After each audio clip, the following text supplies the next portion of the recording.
Aí, ô, mano, deixa eu fazer uma pergunta mais polêmica aqui, que eu ia perguntar pro Thiago Nigro, mas eu esqueci. E é até uma pergunta, porque assim, o meu público é o público mais pobre, e não sei se necessariamente, mas o público de vocês talvez seja um que tem uma grana maior.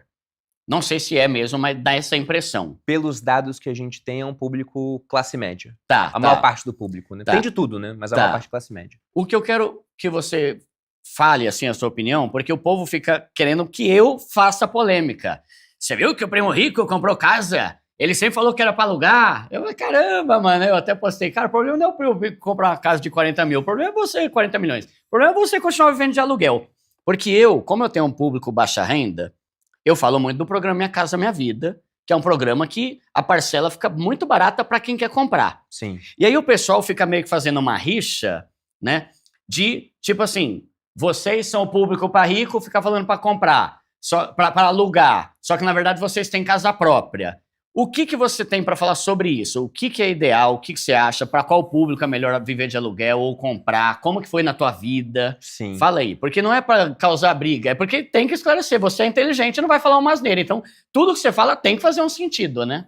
Eu agradeço pelo elogio, primeiro, Duda. Mas tem muita gente que te acha um cara muito inteligente. Pô, Sempre quando as pessoas falam de você, falam, mano, ele é um cara inteligente. Não é tipo assim, ele é um cara famoso, ou ele é um cara pop, ou ele é um cara, sei lá, engraçado, ou carismático. É inteligência, normalmente. E você é meio sério, né? Não sei se você é mais militar, mas você é mais serião, não é? Eu tenho um pouco desse lado sério, mas eu também... Eu tenho um lado engraçado. Quem acompanha o podcast O Sócio já deve ter visto isso, que me acompanha no Instagram. Mas à primeira vista, pra quem não me conhece, eu sou um cara bem sério. Até por ser militar?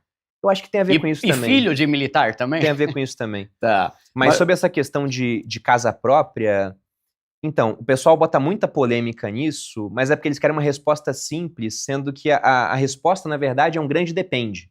Você citou muito bem o programa Minha Casa Minha Vida. Se eu tivesse a chance de financiar um imóvel com taxas de juros baixas, como são a dos Minha Casa Minha Vida, não sei quanto é que tá hoje, 6, 7%? É, a partir de 4, se for no Norte e Nordeste, mas o normal aqui é 5 ou 6. Então, isso é muito bom, porque se você pega um financiamento com uma taxa de 5%, a inflação desse ano é 5%.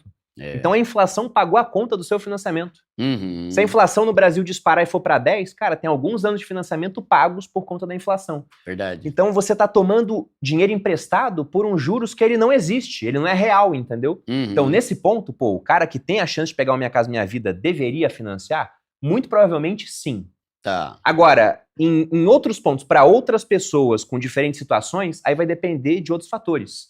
Por exemplo, o Gustavo Cerbasi é um cara que ele fala bastante, olha, eu defendo aluguel até certo ponto, depois eu vou para um financiamento, para outras opções, para comprar a casa, né, à vista ou não, né, vai depender do caso. E aí ele dá um exemplo muito interessante, ele fala, um casal jovem, sem filhos, deveria financiar uma casa? Na opinião dele, não. E eu tendo a concordar com essa opinião dele. Por quê? Se eu tivesse feito um financiamento de um imóvel lá no Rio de Janeiro, talvez eu estivesse lá até hoje. Ah, não, mas você pode repassar o financiamento, você vende a casa, etc. Mas você tem um vínculo a mais com aquela cidade. Então tem muito jovem que deixa de aproveitar uma oportunidade em outro local, exterior, sair da cidade dele para uma cidade maior, porque ele já está amarrado em um financiamento. E a gente tem que lembrar também que no Brasil, como eu disse, as pessoas querem respostas simples, né? A gente tem aquela lenda de quem compra terra não erra. E não é assim que funciona. Se você pega aquele índice FIPZAP, que mede valorização de imóveis de maneira nacional, você vê que desde 2014 a valorização ela não consegue ganhar da inflação. E aí quando eu posto esse índice, tem muitos corretores que falam, Bruno, isso aí é mentira. Porque eu trabalho com imóveis em Balneário Camboriú e aqui o preço dobra. E ele tá certo, o preço dobra. Lá em São Paulo sobe 30%. Beleza, aí financiar um imóvel aqui que vai subir 30%? Ótimo. Mas há vários locais no Brasil onde o preço do imóvel ele não sobe. Inclusive há locais agora onde o preço do imóvel está caindo. Por isso que a média é puxada para baixo. Vou te dar um exemplo do que infelizmente aconteceu com o pessoal das cidades do sul, que em 2 anos alagaram 3 vezes. Nossa. E quando eu falo alagar, é água passar do teto do estúdio que a gente tá agora. Aí esse cara fala, eu não quero mais morar aqui. Só que não é só ele que pensa isso, é ele e os vizinhos todos. Aí todo mundo quer vender o imóvel, mas ninguém quer comprar, o preço do metro quadrado vai lá para baixo. Então, eu não tenho nada contra a aquisição do imóvel. Financiamento pode ser um bom negócio, dependendo das condições, principalmente da taxa de juros e do uso alternativo do dinheiro. Agora, o ponto é que eu não acho sábio que o imóvel seja o único patrimônio que uma pessoa terá na vida. Eu sei que isso não é uma possibilidade, principalmente para o pessoal mais pobre. Agora, pro cara de classe média, ele já passa a ter outras possibilidades, porque no final, a gente tá jogando um jogo de alocação de ativos aqui. A vida é isso, né? Você tem ativos escassos, tem que alocar eles da melhor forma possível para que eles cresçam mais. Então você tem que pensar sempre, qual o melhor investimento que eu posso fazer com o meu dinheiro escasso? É comprar um imóvel, que eu não sei o quanto vai valorizar, ou investir nesses outros ativos que eu também não sei o quanto vai valorizar. Só que você tem que ver os motivos estruturais por trás. Poxa, eu posso botar uma grana aqui em Bitcoin. Será que vai valorizar mais do que o imóvel ao longo do tempo? Se a gente pega o passado, foi o que aconteceu. Então, a resposta é um depende por causa de N fatores. Sim. Agora eu vou dar um exemplo do momento atual, pegando um público que investe. Né? Por exemplo, o cara está investindo só em renda fixa. Está botando dinheiro no Tesouro Selic, que rende 12,25% ao ano, se a Selic se mantiver igual. Mas a tendência é subir. Tem prefixado pagando 15%. Tem título indexado à inflação pagando IPCA mais 8%. E aí o cara me pergunta, Bruno, apareceu a chance de comprar uma casa. Eu tenho dinheiro para comprar à vista. Compra à vista porque fazer dívida não é legal ou financio? Eu falo para esse cara, financia. Aí dá um nó na cabeça dele, mas é por conta da situação atual. Dá pra ele financiar. Rendimento lá no Tesouro Direto, por Exato, exemplo, né? Se você ganha 15% para emprestar dinheiro pro governo, que não tem por que não te pagar, porque ele é o dono da máquina de imprimir dinheiro, e pode financiar por 10%, financia por 10, manter o dinheiro investido a 15, uma hora os juros pode cair. Quando os juros cair abaixo, né, o rendimento cair abaixo dos 10, você tira o dinheiro e quita o financiamento. Sim, então tem que pensar sempre. É igual, por exemplo, quando perguntam, com certeza deve chegar para você também, o que é melhor, financiamento ou consórcio? Depende. Porque o cara pensar, financiamento tem juros, então sempre é pior. Sim. Não é sempre pior, porque vamos pegar o cara que ele não tem dinheiro para dar o lance no consórcio. Porque quem tem dinheiro, entra no consórcio, rapidinho pega a carta de crédito, pega o imóvel e começa a botar para alugar, vai morar. Agora, quem não tem dinheiro, o cara pode escolher um dos dois. Aí pensa, não, consórcio é sempre melhor. Aí ele começa a pagar o consórcio, só que ele vai depender de sorte. Vai ser sorteado depois de 5 anos. São 5 anos em que ele pagou o consórcio e também ficou pagando aluguel. O cara que fez o financiamento, na hora ele deixa de pagar o aluguel e já tá morando já lá. tá morando. Então, no final, para que a gente veja a melhor opção, o brasileiro tem que fazer uma conta e ele é muito ruim de fazer conta. Por isso que ele quer a resposta para estar certa 100% do tempo. E não tem resposta certa 100% do tempo. Mas você não acha também que às vezes o pessoal erra em assistir um conteúdo que é voltado para rico e depois assistir um conteúdo que é voltado para pobre? Porque eu vejo muita gente falando assim, e galera, eu falo que é para comprar porque o meu público entra no Minha Casa Minha Vida. 99% do meu público entra, que é uma faixa renda familiar de até 8 mil, que nem é tão baixa, se a gente for pegar a realidade do Brasil, 8 né? 8 mil não é baixo. 8 mil, né? Cara, a maioria do meu canal ganha ali 2, 3, vai conseguir juros de 5%.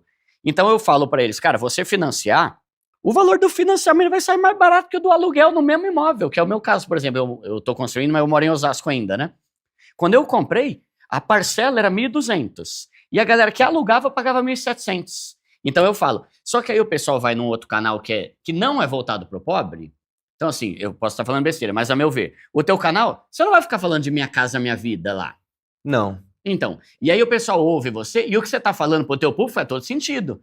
Porque a galera que não entra no Minha Casa Minha Vida vai pagar 10, 11% de juros no financiamento.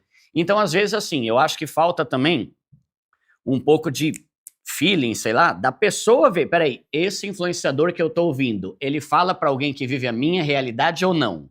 Porque aí o pessoal começa a falar mal, né? Aí o Thiago Nigro posta alguma coisa, todo mundo me marca. Olha isso, Eduardo. Caramba, viu? Deixa ele lá com o público dele, fica querendo queimar meu filme aí, querendo fazer intriga entre eu e meu primo rico. Então, eu acho que assim, eu respeito e tal, mas eu sei que muita gente fica meio assim, né? Porque, falava que era, agora comprou uma casa de 40 milhões. Aí falava que não sei o que lá, né? Aí fica parecendo que o cara enganou, sabe? Mas é por conta dessa questão do pessoal achar que tem uma resposta certa 100% do tempo. Porque, por exemplo, você perguntou como é que foi na minha vida. Eu não tive imóvel próprio até 2021. E, inclusive, se eu não fosse casado com a minha esposa, eu acho que eu não teria imóvel próprio para morar. Não teria. Eu comprei imóvel e botei minha mãe lá pra morar, que ela quer ter o lugar dela, né, entendeu? Mas eu comprei imóvel porque minha esposa quer ter o lugar dela, pra que a gente possa criar os nossos filhos. Ainda mais agora que vai ter filho, né? Exato. Memória, né? Agora, se eu fosse um homem solteiro, Pô, em São Paulo você tem vários imóveis já mobiliados. Uhum. Você mudou de trabalho e quer estar próximo de onde você trabalha, o que é uma das melhores decisões que a pessoa pode tomar numa cidade grande para não pegar trânsito. Tá. Se você mora de aluguel, é muito simples fazer essa troca. Uhum. Então você tem certa flexibilidade. E outra coisa que eu brinco também é que quando eu comprei uma casa, eu tive que comprar os móveis da casa. Comprar móveis, principalmente móvel bom, é muito caro. Uhum. Eu brinco até que pro cara solteiro que tá assistindo aqui, é melhor não ter móvel. Que você leva alguém em casa, não tem móvel nenhum na sala, tem que ir pro quarto. É uma etapa a menos, entendeu? Já vai direto pra onde quer. Sim. Mas não tem resposta que tá certa 100% do tempo. E depois, por que eu comprei minha casa? Como eu disse, porque minha esposa queria. Agora, pensando em alocação de ativos, na minha carteira inteira, contando o meu imóvel, a melhor decisão de investimento foi comprar um imóvel? Muito provavelmente não. Só que a gente tem que lembrar que a vida não é uma planilha de Excel.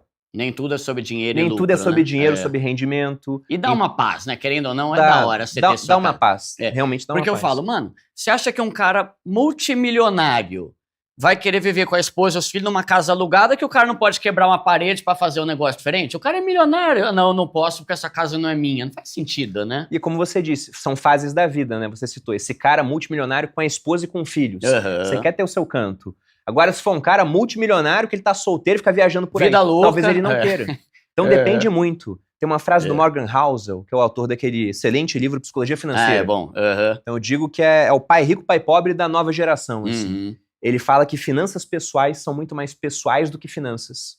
Porque depende realmente do caso da pessoa. Como você disse, para o público que pode pegar o Minha Casa Minha Vida, quase sempre a resposta é financie. Para o público que não pode, aí já entra um monte de variáveis. Tá. Como é que vai ser a vida do cara, como é que ele se enxerga no futuro, qual a alternativa que ele tem para uso do capital, quanto é que é o aluguel na região dele. Porque a gente tem que lembrar também que preço de aluguel e preço de imóvel reagem a variáveis diferentes. Preço de aluguel tem a ver com a renda das pessoas. A renda subiu, você pode cobrar mais.